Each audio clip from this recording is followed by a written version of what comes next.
বাংলাদেশের শিশু টিকাদান কর্মসূচি একসময় ছিল উন্নয়নশীল বিশ্বের জন্য এক উজ্জ্বল দৃষ্টান্ত।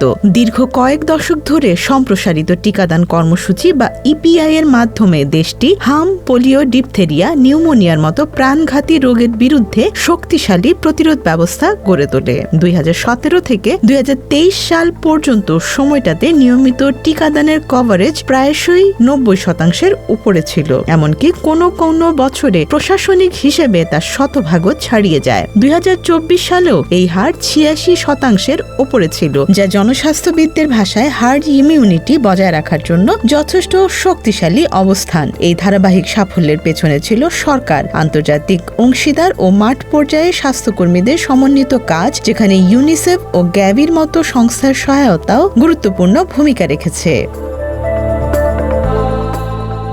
কিন্তু এই স্থিতিশীল কাঠামোটি ভেঙে পড়ে হঠাৎ করেই, যখন রাজনৈতিক পরিবর্তনের প্রেক্ষাপটে স্বাস্থ্য খাতের দীর্ঘদিনের একটি কেন্দ্রীয় ভিত্তি, পঞ্চম স্বাস্থ্য, জনসংখ্যা ও পুষ্টি সেক্টর কর্মসূচি বন্ধ করে দেয়া হয়, যা কার্যত অকার্যকর হয়ে পড়ে। এই কর্মসূচির আওতাতেই এতদিন টিকা ক্রয়, সরবরাহ, সংরক্ষণ ও মাঠ পর্যায়ে বিতরণ একটি সমন্বিত ব্যবস্থার মধ্যে চলত। এটি শুধু একটি প্রকল্প ছিল না, বরং পুরো টিকাদান ব্যবস্থার ব্যাকবোন হিসেবে কাজ করত। যখন এই কাঠামোটি হঠাৎ ভেঙে ফেলা হয়, তখন তার বিকল্প হিসেবে কার্যকর কোনো ব্যবস্থা দাঁড় করানো হয়নি। এটাই ছিল সংকটের সূচনা। 2025 সালে এসে এর ফলাফল স্পষ্ট হয়ে ওঠে। টিকাদানের হার নেমে আসে প্রায় 59%, যা গত এক দশকের মধ্যে সর্বনিম্ন। এই পতন কেবল একটি পরিসংখ্যানগত পরিবর্তন নয়, বরং এটি বাস্তবে লাখ লাখ শিশুকে টিকার বাইরে ঠেলে দেয়। মাঠ পর্যায়ে দেখা যায় অনেক টিকা কেন্দ্র চালু থাকলেও সেখানে টিকা নেই, আবার কোথাও স্বাস্থ্যকর্মী আছে কিন্তু সরবরাহ পৌঁছায়নি। সরবরাহ চেইনের এর ভাঙন জেলা থেকে উপজেলা, উপজেলা থেকে ইউনিয়ন পুরো ব্যবস্থাকে অকার্যকর করে তোলে। কোল্ড চেইন বা নির্দিষ্ট তাপমাত্রায় টিকা সংরক্ষণের ব্যবস্থাও বিঘ্নিত হয়, ফলে অনেক ক্ষেত্রে টিকা নষ্ট হওয়ার ঝুঁকিও তৈরি হয়।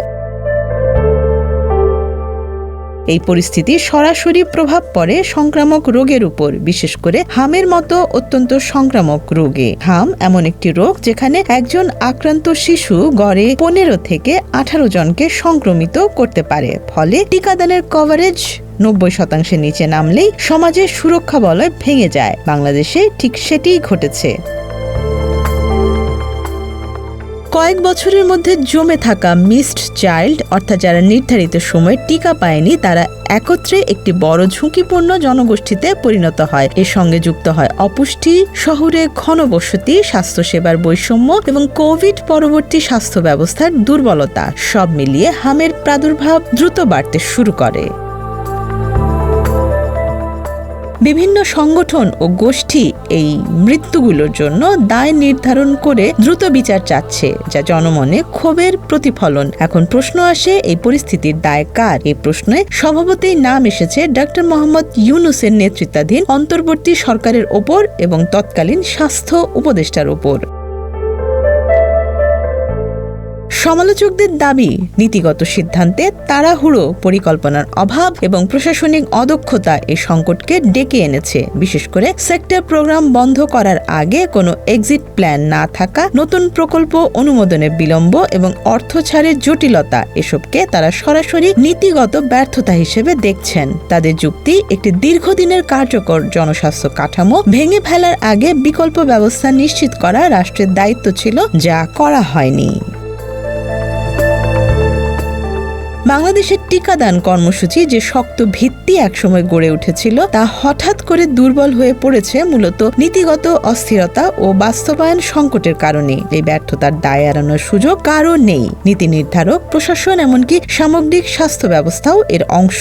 কিন্তু একই সঙ্গে এই সংকট থেকে উত্তরণের পথ স্পষ্ট।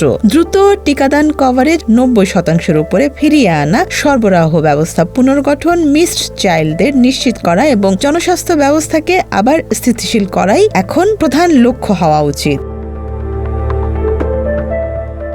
শেষ পর্যন্ত এই বিতর্কের কেন্দ্রে কোনো রাজনীতি নয়, রয়েছে একটি প্রশ্ন: বাংলাদেশ কি তার শিশুদের সুরক্ষা নিশ্চিত করতে পারবে, নাকি নীতিগত ভুলের মূল্য হিসেবে আরও প্রাণ হারাতে হবে? Desk report, Dhaka express.